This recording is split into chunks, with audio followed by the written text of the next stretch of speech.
అది ఒక చిన్న రైల్వే స్టేషన్. ఆ స్టేషన్ పేరు చింతలపూడి హాల్ట్. అది మ్యాప్లో ఉన్నా చాలామందికి అది ఉన్నదనే విషయం కూడా తెలీదు. రవి అనే యువకుడు తన ఇంటికి వెళ్తూ చివరి ట్రైన్ మిస్ అయ్యాడు. ఫోన్ సిగ్నల్ లేదు.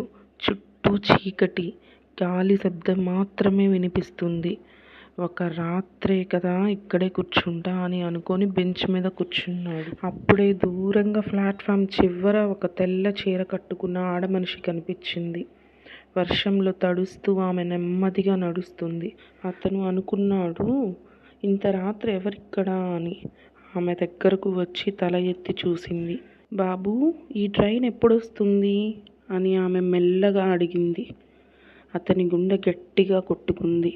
అమ్మా, ఈ టైంకి ట్రైన్ లేదు అన్నాడు.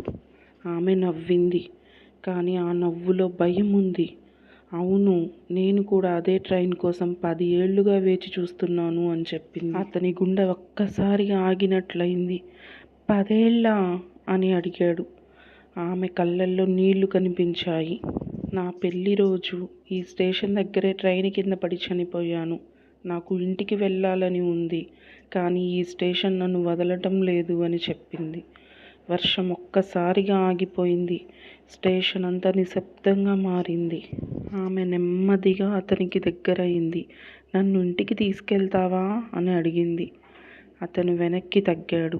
సరిగ్గా అప్పుడే అతని ఫోన్ ఒక్కసారిగా ఆన్ అయింది. స్క్రీన్ మీద ఒక పాత న్యూస్ ఆర్టికల్ కనిపించింది. చింతలపూడి హాల్ట్ వద్ద యువతి ఆత్మహత్య, 10 సంవత్సరాలుగా ఆత్మ అక్కడే తిరుగుతుంది అని. అతని చేతులు వణికిపోయాయి. ఆమె ఒక్కసారిగా అతని చేతిని పట్టుకుంది. నువ్వు నన్ను వదిలి వెళ్ళిపోతావా అని అడిగింది. ఆమె ముఖం ఒక్కసారిగా మారిపోయింది. కళ్ళల్లో రక్తం, ముఖం పగిలిపోయినట్లుంది. నాతో రా, ఈ ట్రైన్ ఎప్పుడు వస్తూనే ఉంటుంది అని అరిచింది. అప్పుడే దూరంగా ఒక ట్రైన్ శబ్దం వినిపించింది, కానీ ట్రాక్ మీద ఎలాంటి ట్రైన్ లేదు. మరుసటి రోజు ఉదయం పోలీసులు రైల్వే స్టేషన్ దగ్గర ఒక మృతదేహం కనుగొన్నారు. అది అతనిదే. అతని ముఖం భయంతో గట్టిగా నిలిచిపోయింది. పక్కనే బెంచ్ మీద ఒక మాట రాసి ఉంది, నేను ఇంటికి వెళ్తున్నాను అని. తను చనిపోయిన తర్వాత ఆ స్టేషన్ గురించి వార్తలు నెమ్మదిగా బయటికి వచ్చాయి, కానీ ఎవ్వరూ దానికి దగ్గరయ్యేందుకు ధైర్యం చెయ్యలేదు. ఆ స్టేషన్లో ఏదో ఉంది అని గ్రామస్తులు చెప్పేవారు. ఒకరోజు సురేష్ అనే రైల్వే పోలీస్ ఆ కేసుని ఇన్వెస్టిగేట్ చేయడానికి వచ్చాడు. ఇది అంతా అబద్ధం, ఆత్మలంటూ ఏమీ ఉండవు అని అతను నవ్వుకున్నాడు. ఒకరోజు రాత్రి అదే టైం 11:47 అతను స్టేషన్లో ఒంటరిగా నిలబడ్డాడు. అదే దృశ్యం మళ్ళీ. వర్షం మొదలైంది. గాలి గట్టిగా వీచింది. అప్పుడే ప్లాట్ఫామ్ చివర 2 ఆకృతులు కనిపించాయి. ఒకటి తెల్ల చీరలో ఆడమనిషి, ఇంకొకటి రవి. ఇద్దరూ కలిసి నిలబడి ఉన్నారు. సురేష్ దగ్గరకు వెళ్ళాడు. ఎవరు మీరు అని గట్టిగా అడిగాడు. ఆడమనిషి నెమ్మదిగా తల తిప్పింది. మేము వెళ్తున్నాం అని మెల్లగా చెప్పింది. రవి కూడా ఆమె పక్కనే నిలబడి నన్ను కాపాడండి అని నోరు కదిలించాడు, కానీ ఆ శబ్దం బయటకు రాలేదు. ఇక అప్పుడే స్టేషన్ మాస్టర్ గది తలుపు ఒక్కసారిగా తెరుచుకుంది. లోపల పాత ఫైల్స్ గాలి వల్ల ఎగిరిపడ్డాయి. సురేష్ ఒక ఫైల్ తీసుకున్నాడు. దానిలో ఇలా రాసి ఉంది, ఈ స్టేషన్ శపించబడింది.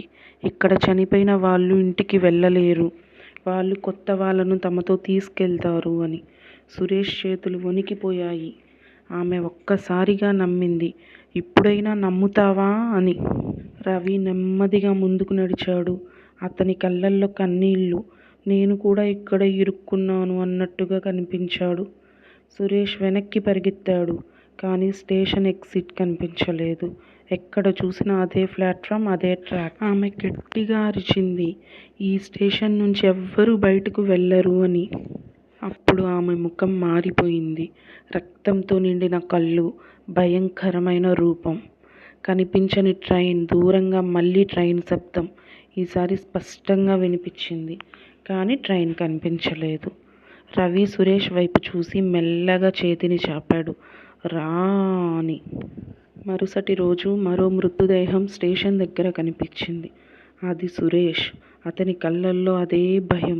ఆ రోజు నుంచి ఆ స్టేషన్లో ముగ్గురు కనిపిస్తూ ఉండేవారు. ఒకరు తెల్ల చీరలో ఆడమనిషి, రెండోది రవి, మూడోది సురేష్. ముగ్గురు కొత్త వాళ్ళ కోసం వేచి చూస్తూ ఉన్నారు. ఆ రైల్వే స్టేషన్లో ముగ్గురు ఆత్మలు కనిపిస్తున్నాయనే వార్తలు సోషల్ మీడియాలో వైరల్ అయ్యాయి. కానీ ఒక వ్యక్తి మాత్రం దాన్ని సీరియస్గా తీసుకున్నాడు. అతని పేరు అర్జున్. ఒక ఇన్వెస్టిగేటర్. ఆత్మలు ఉన్నాయా లేదా నేను కనుక్కుంటా అని స్టేషన్కు వెళ్ళాడు. గ్రామస్తులు అడ్డుకున్నారు. అక్కడికి వెళ్తే తిరిగి రారు అని. కానీ అర్జున్ నవ్వాడు. నేను తిరిగి వస్తాను, నాతో పాటు నిజమేంటో తీసుకువస్తాను అని. అదే టైం సరిగ్గా రాత్రి 11:47 అర్జున్ కెమెరాలు, రికార్డులు సెటప్ చేశాడు. ఏం జరిగినా నేను రికార్డ్ చేస్తా అన్నాడు. గాలి ఒక్కసారిగా ఆగిపోయింది. స్టేషన్ అంతా నిశ్శబ్దం. ముగ్గురు కనిపించారు. ఆడమనిషి, రవి, సురేష్. కానీ ఈసారి వాళ్ళు అర్జున్ వైపు చూడలేదు. ఏదో ట్రాక్ వైపు చూస్తున్నారు. అర్జున్ కెమెరా ఫోకస్ పెట్టాడు. అప్పుడే ట్రాక్ మీద ఇంకో ఆకృతి కనిపించింది. ఒక చిన్న పిల్ల. ఆమె కళ్ళల్లో గాఢమైన కోపం. అర్జున్ గుండె ఒక్కసారిగా బిగుసుకుంది. ఆ పిల్ల గట్టిగా అరిచింది, ఇది నా స్థలం, ఎవ్వరూ వెళ్ళరు అని. ఆడమనిషి, రవి, సురేష్ ముగ్గురు ఒక్కసారిగా భయంతో వణికిపోయారు. అర్జున్ అర్థం చేసుకున్నాడు, వీళ్ళంతా బలులు, అసలు ఆత్మ ఈ చిన్నపిల్ల అని. అర్జున్ పాత రికార్డ్స్ గుర్తు చేసుకున్నాడు. 20 సంవత్సరాల క్రితం ఈ స్టేషన్ దగ్గర ఒక చిన్న పిల్లను బలి ఇచ్చారు ఒక పూజ కోసం. ఆమె ఆత్మ ఇప్పటికీ కోపంతో అక్కడే ఉంది అని. ఆ పిల్ల అర్జున్ వైపు చూసింది. నువ్వు కూడా ఇక్కడే ఉండాలి అని అంది. అర్జున్ పరిగెత్తాడు. కానీ అదే పరిస్థితి. ఎగ్జిట్ కనిపించలేదు. మళ్ళీ ట్రైన్ శబ్దం. ఈసారి ట్రైన్ కాస్త కనిపించింది. కానీ అది సాధారణ ట్రైన్ కాదు. నలుపు నీడలతో నిండిన భూత ట్రైన్. డోర్లు నెమ్మదిగా తెరుచుకున్నాయి. లోపల ఇంకా చాలా ఆత్మలు. ఆ పిల్ల నవ్వింది, ఇది నా ట్రైన్, ఎవరైనా వస్తే వెళ్ళేదే లేదు. ఆమె చేతిని అర్జున్ వైపు చాపింది. ముగ్గురు ఆత్మలు కూడా అర్జున్ను లాగాయి. మరుసటి రోజు స్టేషన్ మళ్ళీ ఖాళీగా ఉంది. కానీ అర్జున్ కెమెరా మాత్రం అక్కడే పడి ఉంది. అందులో చివరి వీడియో ప్లే అవుతుంది. అర్జున్ ట్రైన్లోకి లాగబడుతున్నాడు. అప్పటి నుంచి ప్రతిరోజు రాత్రి 11:45 ఆ స్టేషన్లో నలుగురు కనిపిస్తారు. ఆడమనిషి, రవి, సురేష్, అర్జున్ మరియు వాళ్ళని నియంత్రించే చిన్నపిల్ల ఆత్మ. ఇంతకీ ఎవరు ఆత్మ? అర్జున్ కెమెరాలో కనిపించిన చివరి వీడియో గ్రామస్తులు చూశారు. మొదట కనిపించింది ఆ చిన్నపిల్ల ఆత్మ అర్జున్ని లాగటం. కానీ వీడియో చివర 5 సెకండ్లు ఏదో వింతగా మారిపోయాయి. వీడియోలో కనిపించిన షాక్. కెమెరా ఒక్కసారిగా గ్లిచ్ అయింది. అర్జున్ ముఖం దగ్గరగా వచ్చింది. అతను భయపడటం లేదు, నవ్వుతున్నాడు. అర్జున్ మెల్లగా కెమెరా వైపు చూసి అన్నాడు, ఇప్పుడే అర్థమైంది నేను ఇక్కడికి ఎందుకు వచ్చానో. అతని కళ్ళల్లో ఒక వింత వెలుగు. శరీరం నెమ్మదిగా మారటం మొదలైంది. ఆ చిన్నపిల్ల ఆత్మ, ఆడమనిషి, రవి, సురేష్ అందరూ ఒక్కసారిగా ఆగిపోయారు. వాళ్ళు అర్జున్ ముందు నమస్కరించారు. అర్జున్ నవ్వుతూ అన్నాడు, నేనే మొదటి ఆత్మ. 20 సంవత్సరాల క్రితం బలి ఇచ్చింది ఆ చిన్నపిల్లని కాదు, అది నన్నే. ఆ చిన్నపిల్ల నిజానికి బలి కాదు, ఆమె కూడా ఒక బాధితురాలు. ఆ స్టేషన్ మొత్తం, ఈ ఆత్మలన్నీ అర్జున్ సృష్టి. అతను ప్రతి 10-15 సంవత్సరాలకు కొత్త వాళ్ళని తీసుకొని తన శక్తిని పెంచుకుంటూ ఉంటాడు. వీడియో చివర్లో అర్జున్ కెమెరా దగ్గరకు వచ్చి నెమ్మదిగా అన్నాడు, తరువాతి వాళ్ళు మీరే అని. స్క్రీన్ బ్లాక్ అయింది. ఇప్పటికీ కూడా అర్ధరాత్రి ఆ స్టేషన్కి ఎవరు వస్తారా అని వాళ్ళు ఎదురు చూస్తూ ఉంటారు.